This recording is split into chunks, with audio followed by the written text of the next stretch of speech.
The silent invasion. They came without warning. On a clear autumn night, the stars above Tokyo, New York, Moscow, and Cairo simultaneously vanished in patches, replaced by vast shapes that reflected no light. No alarms had sounded, no sensors had detected their approach. One moment Earth's skies were normal. The next, they held 12 massive vessels, each stretching kilometers across. Commander Eliza Chen stood on the roof of the United Earth Defense Headquarters, binoculars trained upward. 20 years in military intelligence hadn't prepared her for this moment. "Anything from our satellites?" she asked, her voice steady despite the adrenaline coursing through her veins. Her second-in-command, Major Kato, shook his head. "Nothing. They're not jamming our signals. Our technology just can't see them properly. It's like they exist partially out of phase with our reality." The world reacted as expected. Stock markets crashed. Religious leaders proclaimed the end times. Military forces worldwide mobilized in desperate shows of strength. Citizens fled cities or huddled in basements. But the alien vessels remained motionless, silent sentinels suspended in the sky. For 3 days, humanity waited. Every attempt at communication failed. Radio signals, light patterns, mathematical sequences, all met with silence. The vessels didn't respond to nuclear missiles sent as warnings, detonated safely in space. They simply absorbed the explosions without consequence, the energy disappearing into their obsidian hulls. On the morning of the 4th day, Director Julian Ries of the Global Science Consortium called an emergency meeting with Commander Chen and representatives from the United Nations. "They're not here to communicate," Ries said, his dark eyes reflecting the holographic display of the 12 ships. "They're here to transform." He pulled up data streams showing subtle changes in Earth's atmosphere, microscopic particles now present in air samples worldwide. "Nanoscale machines," he explained. "They're changing our environment at the molecular level. Our analysis suggests they're slowly making Earth uninhabitable for humans while optimizing it for their physiology." The UN Secretary-General paled. "A terraforming invasion." "Precisely. No need for bombs or ray guns," Ries said. "They're simply rewriting our world and waiting for us to die out." Less than an hour after Ries' revelation, the first direct attack came. It wasn't against military installations or government centers, but power grids. Across the planet, advanced electrical systems simply stopped functioning. Backup generators and shielded systems survived, but 80% of Earth was plunged into darkness. The attack revealed a pattern. The aliens targeted infrastructure that would accelerate their terraforming. Power plants, water purification facilities, weather control stations. Each strike was precise, minimal collateral damage, conducted with energy beams that seemed to bend the laws of physics. When humanity fought back, the results were catastrophic. Conventional weapons passed harmlessly through the alien vessels. Experimental plasma cannons were reflected back at their sources. The Chinese Space Force lost 3 orbital platforms attempting to engage the vessels directly. Commander Chen watched in horror as the death toll climbed. Stockholm, Buenos Aires, Perth. Cities around the world reported strange environmental changes. The air growing thinner, water sources becoming contaminated with unknown elements, plant life withering for no apparent reason. "We need something they don't understand," Chen said during a desperate strategy session. "Something they haven't encountered before and can't adapt to." Major Kato hesitated before speaking. "Commander, there's Project Echo." The room fell silent. Project Echo was classified beyond top secret, a theoretical weapons platform developed after the discovery of ancient artifacts in Antarctica 30 years prior. No one knew exactly what it was capable of. Its development had been compartmentalized to an extreme degree. Echo was never completed. General Williams objected. "The theoretical physics alone were beyond our comprehension." "Not beyond Dr. Sarah Nakamura's," Chen replied quietly. Sarah Nakamura had been the world's foremost expert in quantum entanglement and dimensional physics before her mysterious disappearance 4 years ago. Most assumed she had died when her research facility in the Ural Mountains went dark. "Find her," ordered Chen. "We need Echo operational. We have days, not weeks." The search for Nakamura led to a hidden bunker beneath the Atacama Desert. When Chen's team breached the facility, they found not a prisoner but a scientist voluntarily in exile, surrounded by equipment that defied conventional understanding. "I've been expecting you," Nakamura said simply. Her once black hair was now streaked with silver, her eyes haunted but determined. "I saw them coming 3 years ago." "How?" Chen demanded. Nakamura gestured to a device in the center of the room, a spherical apparatus filled with swirling particles that moved in impossible patterns. "Echo showed me glimpses across dimensional barriers. These beings have done this before, to thousands of worlds. They're called the Void Architects, and they transform planets into nodes in their vast network." "Can we fight them?" Chen asked. Nakamura smiled for the first time. "Oh yes. Echo isn't just a weapon, Commander. It's a key that unlocks human potential beyond anything we've imagined." Within 24 hours, Nakamura's equipment was transported to a hardened facility beneath the Himalayas. Scientists and military personnel worked frantically as reports came in of major cities suffering catastrophic environmental changes. The air in Rio de Janeiro had become toxic. The water in Lake Superior had turned to a gel-like substance. Cairo reported strange crystalline growths emerging from the ground. In the command center, Nakamura explained her discovery to the assembled world leaders. "The Void Architects exist partially in a dimension adjacent to ours. That's why our weapons pass through them. They can shift their physical presence between realities at will." She brought up schematics of Echo. "This device doesn't just see across dimensions. It can reach across them. It can pull energy from parallel Earths where humanity evolved differently, where we developed along different technological paths." "You're suggesting we borrow power from alternate realities?" the Russian president asked incredulously. "Not borrow," Nakamura corrected. "Unify. Echo can temporarily merge the quantum potential of multiple versions of humanity into our reality. Our strength multiplied exponentially." "The side effects?"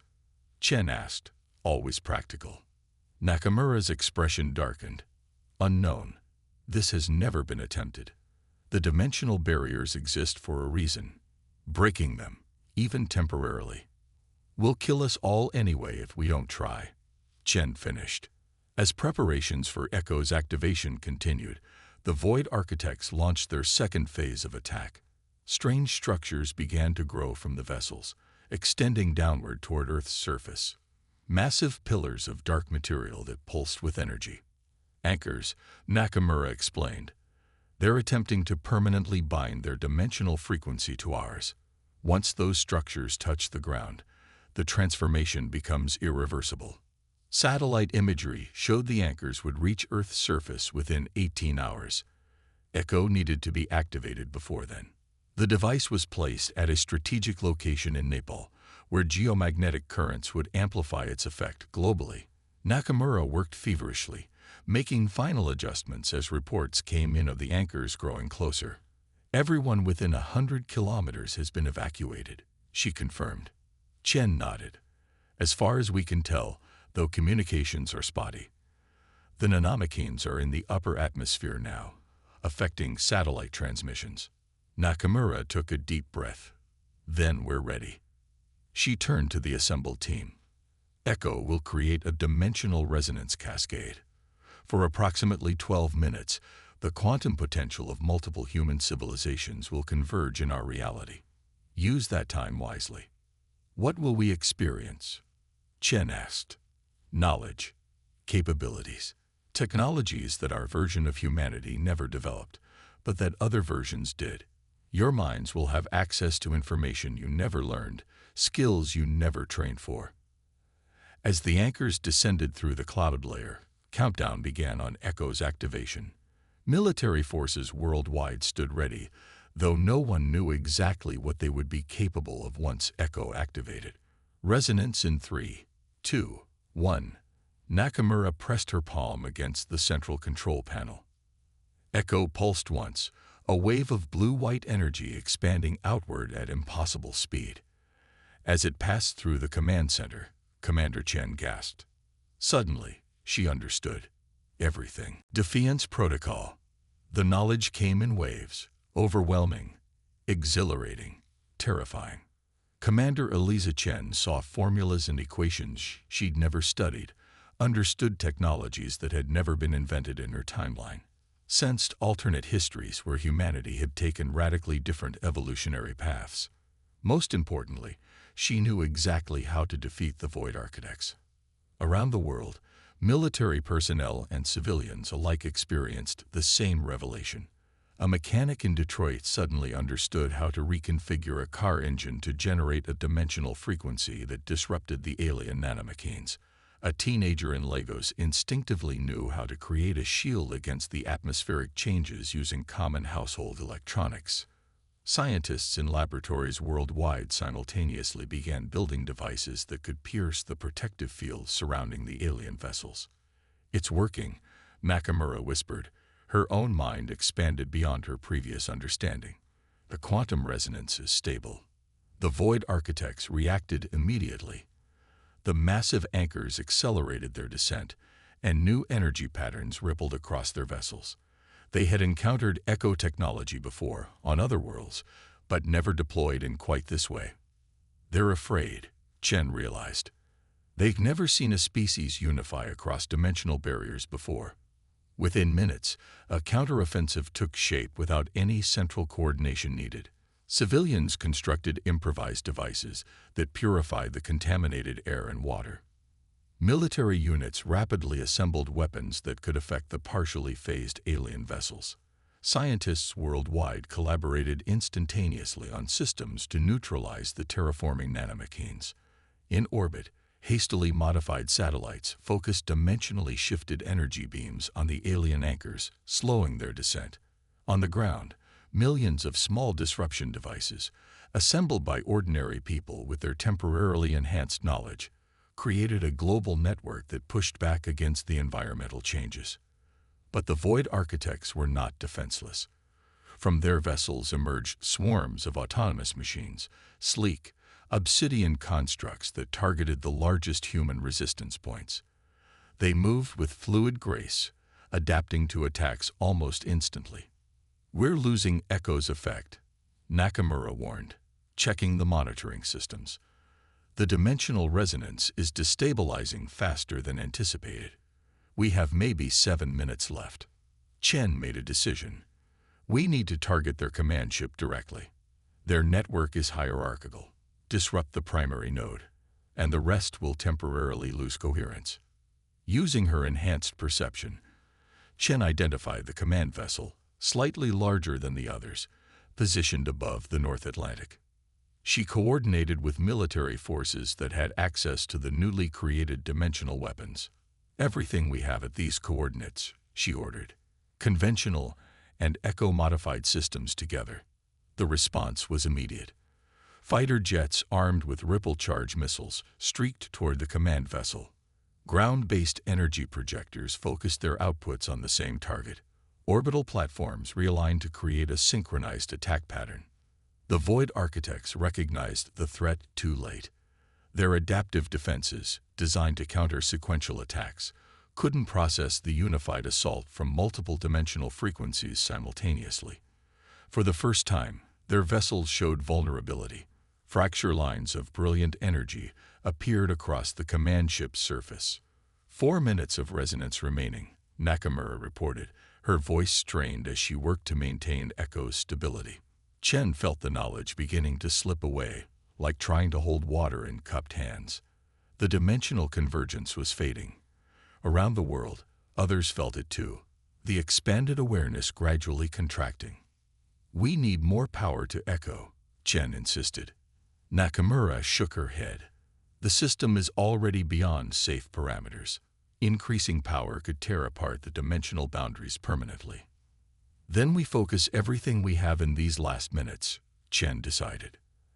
As the combined assault continued, the command vessel's defenses began to fail more dramatically. Sections of its hull shifted fully into phase with Earth's reality, becoming solid, vulnerable. The coordinated attack intensified, focusing on these momentary weaknesses. With just under 2 minutes of resonance remaining, the command vessel shuddered. A cascading series of energy discharges raced across its surface.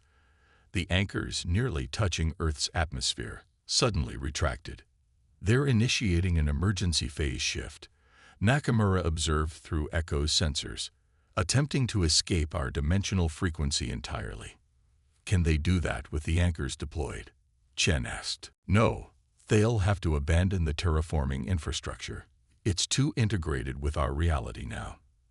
As the final seconds of Echo's effect ticked away, the command vessel began to distort, its edges becoming indistinct. A pulse of energy, visible even to the naked eye, emanated from its center, reaching the other 11 vessels. One by one, they began the same process of dimensional withdrawal. The expanded knowledge was almost gone now, slipping away like a vivid dream upon waking. Chen struggled to retain the most critical information, knowing she would need it in the aftermath. Resonance collapse in 3, 2, 1. Nakamura announced. Echo shut down with a final pulse.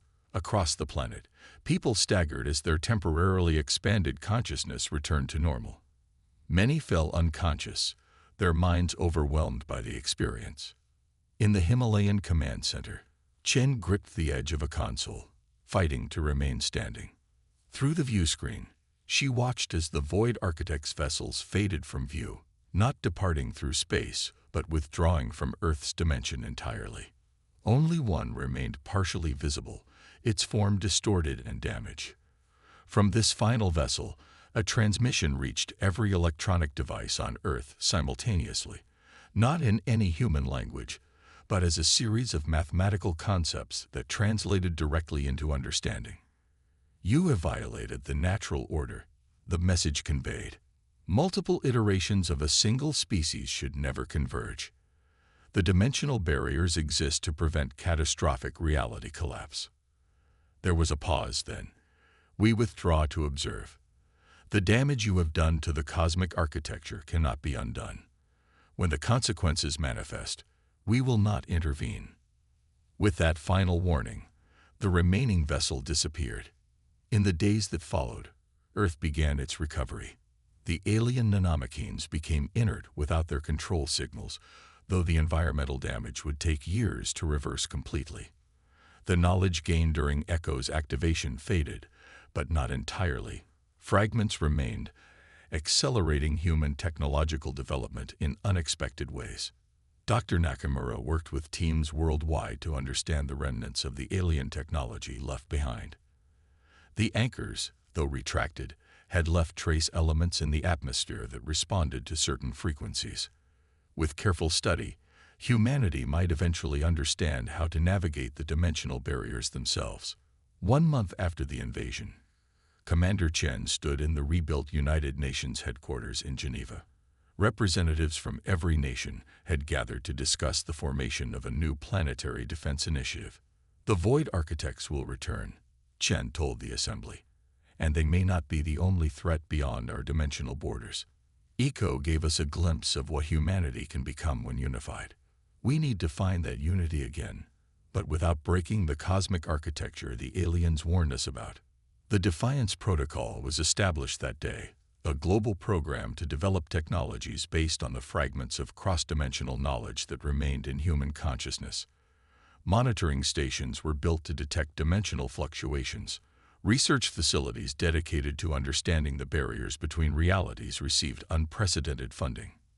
6 months later, Chen joined Nakamura on a mountain overlook near the Echo facility. The device itself had been permanently deactivated, too dangerous to use again, but its legacy continued. Do you think they were telling the truth? Chen asked. About the consequences. Nakamura gazed at the stars, forever changed in humanity's perception. Yes. During the resonance, I saw glimpses of what happens when dimensional barriers collapse completely. It's not something we want to experience. Yet we need to be prepared for whatever comes next, Chen noted. The galaxy is clearly more complex than we ever imagined, and humanity just announced its presence in a rather dramatic fashion. Nakamura added with a slight smile. We effectively told every entity in the multiverse that we're here, and we can punch above our dimensional weight class. Chen watched as satellites, now equipped with enhanced detection systems, traced their paths across the night sky. Then we better make sure we're ready when someone answers. In research centers around the world, scientists studied the fragments of cross-dimensional knowledge that remained. Engineers developed new technologies based on principles glimpsed during ECHO's activation. Military strategists formulated defense plans incorporating a deeper understanding of cosmic architecture. Humanity had faced extinction and emerged transformed, not just survivors, but defenders of their reality, standing watch at the threshold between dimensions. The silent invasion had failed, but the echo of its consequences would resonate across the cosmos for generations to come. Whatever crossed the dimensional barriers next would find not an isolated planet of disparate nations, but a unified species prepared to defend not just their world, but their corner of the multiverse. Earth was no longer just a world among stars, but a fortress at the crossroads of realities.